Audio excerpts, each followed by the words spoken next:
ফরিদপুর পৌরসভার বর্ধিত সীমানায় অন্তর্ভুক্ত ৮ নম্বর কৃষ্ণনগর ইউনিয়ন পুনরায় বহালের দাবিতে মানববন্ধন ও বিক্ষোভ মিছিল করেছে ওই ইউনিয়নের কয়েক হাজার এলাকাবাসী। ফরিদপুর জেলা প্রতিনিধি মাহবুব পিয়ালের প্রতিবেদনে থাকছে বিস্তারিত। ফিরিয়ে দাও সেই অরণ্য, লও হে মিথ্যানগর, এই স্লোগানকে সামনে রেখে বুধবার সকাল 11টায় কৃষ্ণনগর ইউনিয়ন পরিষদ পুনর্বহাল আন্দোলন কমিটির আহ্বায়ক আলহাজ মোহাম্মদ ফরিদ শেখ এর নেতৃত্বে বিশাল এক বিক্ষোভ মিছিল শহরের প্রধান প্রধান সড়ক প্রদক্ষিণ করে। পরে ফরিদপুর প্রেস ক্লাবের সামনে মানববন্ধন ও সমাবেশ অনুষ্ঠিত হয়।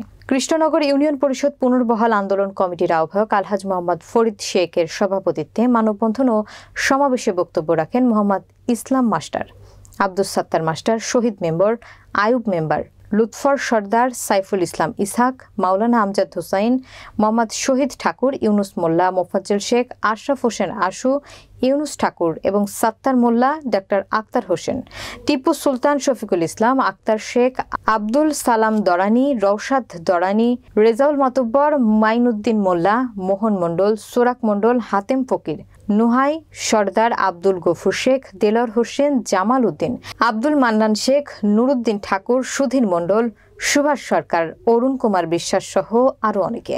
বক্তারা বলেন, বিগত আওয়ামী লীগ সরকারের এলজিআরডি মন্ত্রী শেখ হাসিনার বিষয়ে বিআই ইঞ্জিনিয়ার খন্দকার মোশাররফ হোসেন ৮০% কৃষি প্রবল এলাকাকে অন্যায়ভাবে পৌরসভার অন্তর্ভুক্ত করেছেন। ফরিদপুর পৌরসভার ৩ নম্বর ওয়ার্ড এলাকাটি আগে কৃষ্ণনগর ইউনিয়ন অন্তর্ভুক্ত ছিল। বর্ধিত পৌরসভার মধ্যে ইউনিয়ন পরিষদের ভবনটিও বর্তমান রয়েছে। আমাদের পৌরসভার অন্তর্ভুক্ত করা হলেও নাগরিক কোনো সেবার উন্নয়ন হয়নি।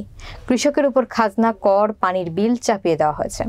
২০ কিলোমিটার দূরে অবস্থিত পৌরসভা আমাদের দুর্ভোগ আগের তুলনায় বেড়ে গেছে। আমরা সাবেক কৃষ্ণনগর ইউনিয়নের নাগরিক সুবিধায় ফিরে যেতে চাই।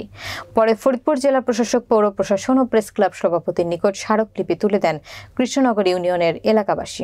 বিগত সরকারের আমলে প্রধানমন্ত্রী শেখ হাসিনার বিআই খন্দকার ইঞ্জিনিয়ার মোশাররফ হোসেন জোরপূর্বক আমাদেরকে পৌরসভায় অন্তর্ভুক্ত করেছেন, বর্ধিত পৌরসভায়।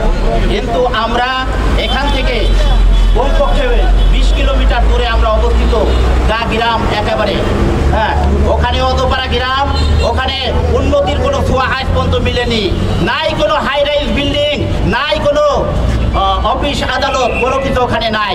ওখানে গ্রাম আর গ্রাম, শুধু কমপক্ষে ৮০% এলাকা হলো কৃষিবাদী এবং শতকরা ৯০ থেকে ৯৫ জন মানুষ হলো দরিদ্র সীমার নিচে, আইনতি নাই।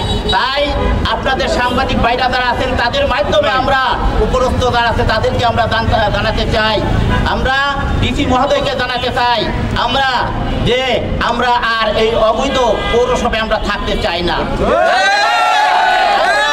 আগের সেই বহাল কৃষ্ণনগর ইউনিয়ন বহাল চাই আমরা, আপনাদের মাধ্যম দিয়ে আমরা এই দাবি জানাচ্ছি।